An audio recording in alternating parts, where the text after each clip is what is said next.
Welcome to my virtual online world history class. My name is Kim Groves, and I'm going to be your instructor for this class. Working in a video and YouTube format is new for me, so I hope to continually learn new techniques and improve my lessons, so I know I'm going to make mistakes. You can always reach out to me in the comments, and I will try my best to answer your questions to guide you in the right direction. You'll see the bottom pages of my notes as I'm moving through our presentation. I still like to work a little bit in paper. Okay. Let me introduce myself a little bit deeper. My name is Kim Groves, and I'm a matriculated teacher and taught in 2 states over 13 years. I graduated with a bachelor's degree from Salisbury University in 1998 and then received my Master of Arts in Teaching from the same institution in 2003, and then I turned around and got married in 2006. So I am not a hobbyist in history. I am actually a teacher who was taught how to teach. So my first teaching experience was in a Catholic school, and my second was in a juvenile detention facility that was actually an open air program where we actually worked with the boys, it was all boys, to deal with their issues. I taught multiple grades and disciplines, and I actually moved to Lynchburg, Virginia in 2007 when my husband got transferred down there for a new job, and remained in the Bedford County, Virginia system until I left in 2017. And I left really for 2 reasons. The biggest reason was my husband got transferred down to Florida, so we were moving. And the second was kind of a very close second, almost a double first, was my daughter was 6 months old, and she was beginning to do a lot of firsts, and I was beginning to miss a lot of those firsts, and I wanted to see them, so I knew I couldn't do that. Now, kind of a side quest as to why I left was Florida at that time, still a lot of the counties were teaching using Common Core, and I didn't believe in Common Core. It was an educational philosophy I vehemently disagree with, and now while they have eliminated Common Core, I was unwilling to teach something I knew that to be detrimental to child development. So in 2018, my husband was transferred yet again to Northern Virginia, but by this time I had suffered the loss of my mother. And so we made the choice to make our home base in Maryland, and my husband became a weekend commuter. And I would take on the responsibility of helping my father, who had lost my stepmother a few months prior to us moving, with his business. Now, my dad did pass away in 2020, but it was not due to COVID. I always feel like I have to say that because 2020 was a year for everyone. So then I ended up taking the full responsibility of his business, and also at that time tutoring part-time, because I also had a lot of kids in the neighborhood who needed help with their online learning. I then rediscovered how much I enjoyed teaching and looked for ways to teach and tutor.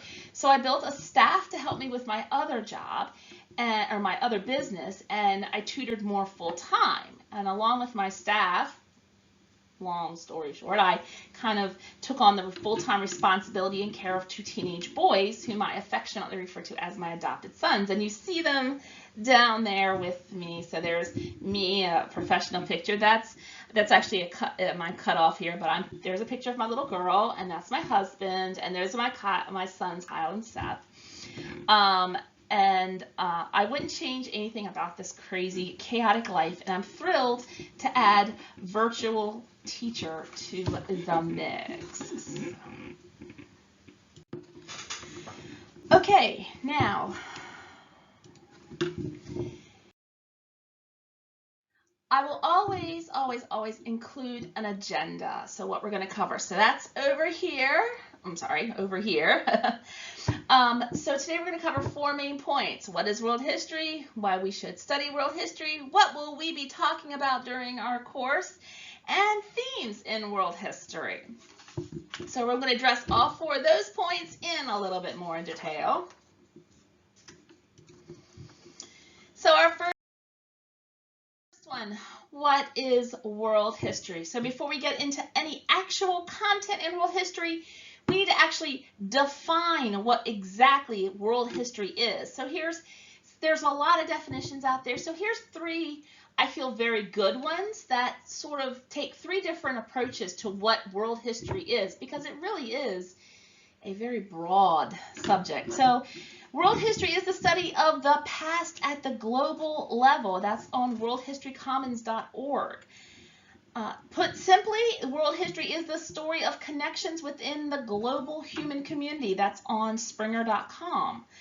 And finally, world history is macro history, the study of human history, and that's across boundaries at the University of Florida.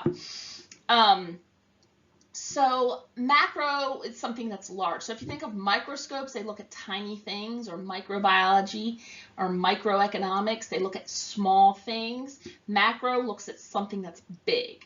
So we're going to look at big things. So if you think of the world as looking very big, we're going to be looking at that.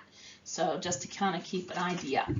Now, one of the better definitions I found was from the World History Association. Yes, there's an association for everything, including world history. World history has an association. So what does the World History Association say? Quote, world historians use a wide spatial lens. Though they do not always take the entire world as their unit of analysis, they tend to de-emphasize individual nations or civilizations and focus instead on regions defined differently, including zones of interaction, or on the ways in which people, goods, and ideas moved across regions through migration, conquest, and trade. Most world historians think that history should be studied on a range of chronological and spatial scales, including but not limited to very large ones. Some world history has a narrow temporal framework examining developments around the world in a single decade or even a single year. Other historians use an expanded time frame, beginning with the Big Bang, to examine history on a cosmic scale. Histories of single commodities such as salt, sugar, or silver can be world history, as can those of single individuals, organizations, or ideas. So this is one of the best definitions because it really encapsulates what world history is and what world historians do. It is a lot more than just looking at the past. So that's what world historians do, more than just look at the past. They examine it and look at links with the present to create context to what is occurring within the world today. Now, one of the best examples from my personal experiences is from a class I took with Dr. Greg Cashman. I took a class with him called Causes of War, and he actually made the comment that there were no good textbooks that covered this topic, so he just wrote the textbook for the class. And the book is called What Causes War? And he uses world history to explain modern events. And so this is a brilliant contextualization of world history with modern times. So if Dr. Cashman ever runs across this video, I'm giving him a shout out because he's awesome. Now, our next slide. Why should I study world history? Because it happened in the past. What could possibly it have to do with my future? So, studying world history does help deepen our understanding of why things are the way they are in the modern world. The University of Wisconsin at Madison puts it brilliantly, as saying studying history helps us understand and grapple with complex questions and dilemmas by examining how the past has shaped and continues to shape global, national, and local relationships between societies and people.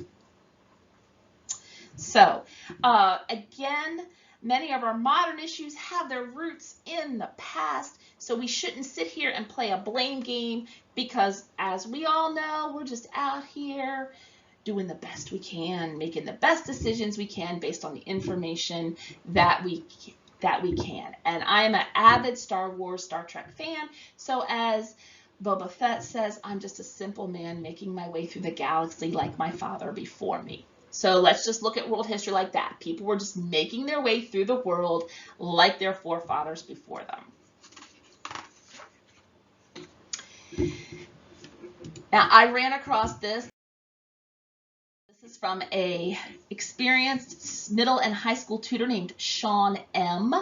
with frogtutoring.com, and he wrote the following blog post, which I thought was kind of cute, and saying the 10 reasons why studying history is both necessary and actually kind of fun. History helps us understand other cultures, understand our own society, understand our own identities, builds our citizenship, gives us insight into present-day problems, builds reading and writing skills, builds interpretation and analysis skills, helps us understand change, allows us to learn from the past, and it is the greatest of stories. And I want to take a moment and focus on number 10. It really is the greatest of stories. I'm reminded of a story of when I taught 8th grade. I was teaching the early Renaissance, late Middle Ages, early Renaissance, somewhere around in there, that time.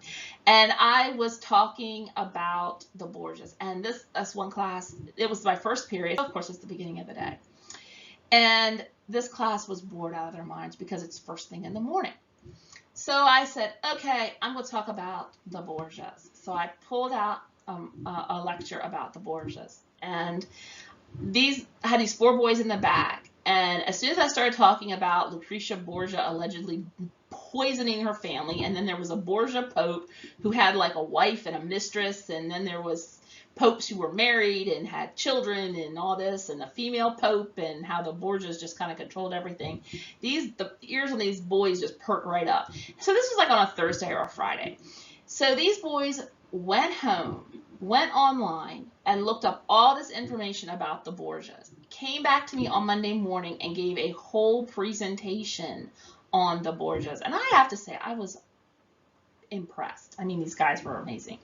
And I'm actually friends with 3 of the 4 boys. The other boy doesn't do much, young man doesn't do much social media at all. But I'm friends with 3 of the 4 boys. So yeah, we still have that. So again, some of these stories are better than anything George R.R. Martin could dream up. You've got, like I said, you've got the Borgias, you've got, like I said, the female pope, you've got a pope that was married with kids, you've got awesome stories with real characters, and that's just in Europe. And there's a whole world out there, and we're going to explore it together.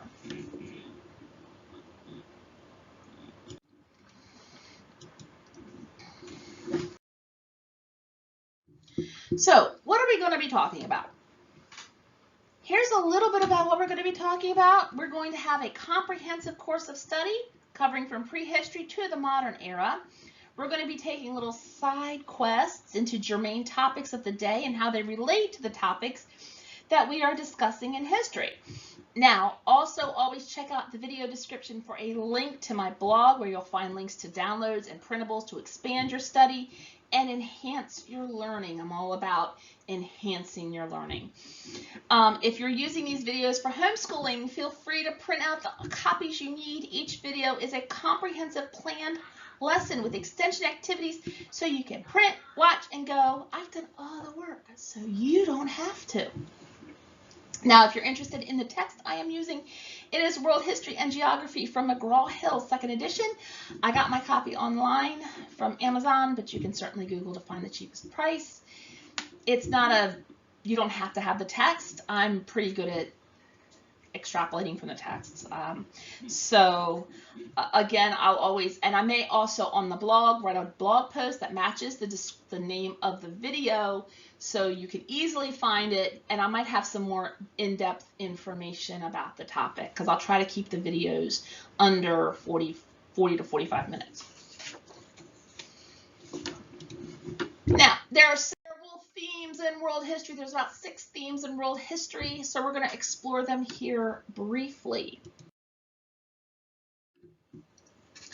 Our first theme in world history is human-environment interaction. Now, it seems sort of trite to say, but it's obvious that we as humans interact with our environment regularly. I grew up on a farm. I grew up in a family of farmers. I learned about fallowing the fields, crop rotation, soil enrichment.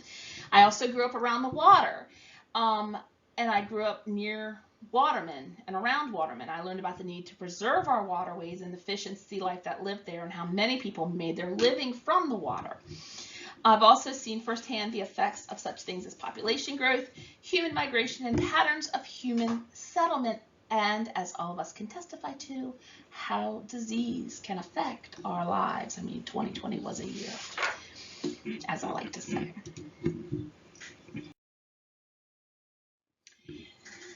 The second theme is the rise of civilizations. As we will learn, most of the earliest civilizations sprang up around river valleys as people could take advantage of the flood seasons to use the rich silt to enrich their soil to grow crops. The rivers also were able to provide easy access to irrigation for fields and water for animals. Waterways also made it easy to travel and develop trade networks. Now, with trade came the development of written records and cultural exchange, and the development of unique artistic and architectural achievements.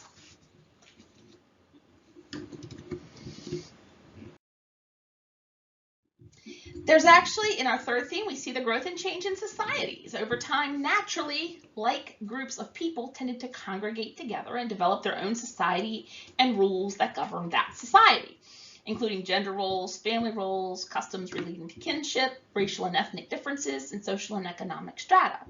Now, there are some patriarchal societies, some matriarchal societies, and some societies that rarely distinguish between gender roles.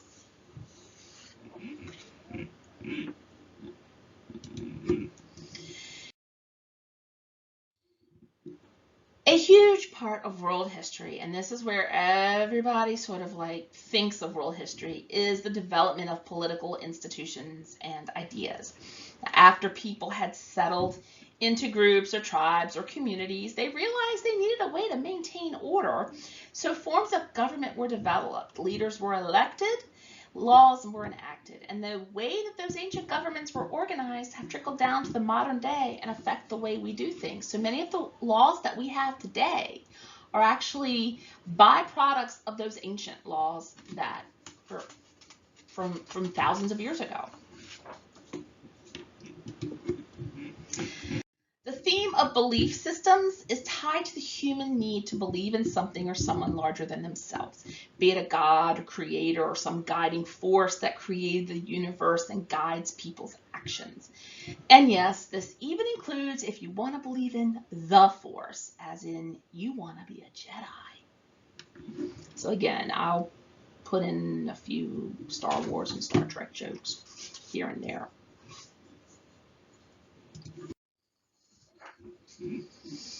Now, the final theme is the interconnectedness of societies. The fact you are on the internet watching this video is proof of our next theme, the interconnectedness of societies. Every society has connected and exchanged ideas, inventions, people by migration, literature, language, and cultural ideals for thousands of years. Now, anyone, anywhere can access this knowledge and even access really cute cat videos that you can find on the internet. And I'm not going to tell you that I spent like 30 minutes binge watching cat videos today because I just needed the serotonin, because cat videos are so cute.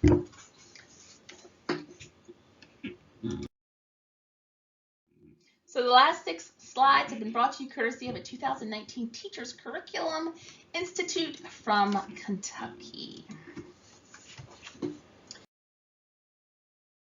So what are you going to need? What will you need for this virtual study? The things you're going to need with you, the 2 most important things are a willingness to learn and an open mind. That's what you need, a willingness to learn and an open mind. Those are the 2 most important things. Be willing to have your belief system challenged and be willing to learn something new, okay? So be willing to be challenged and say, wow, I never thought of it that way, or wow, I didn't know that, or oh, did that really happen that way? So I'm really a who, what, when, where, why, how, and let you decide what you think about that. Okay? The other 4 things are optional. A pocket folder if you decide to do printouts, a notebook if you want to take notes off these videos, pen, pencil, obviously, and the text mentioned at the beginning of our time together. How you contact me? You have 3 ways you can get up with me. You can email me at mayorofshadpoint@gmail.com. You can leave comments on the YouTube video, and you can also hit up my blog/website, fairandbalancedsocialstudies.blogspot.com or kimgroves.net. They'll both take you to the same place.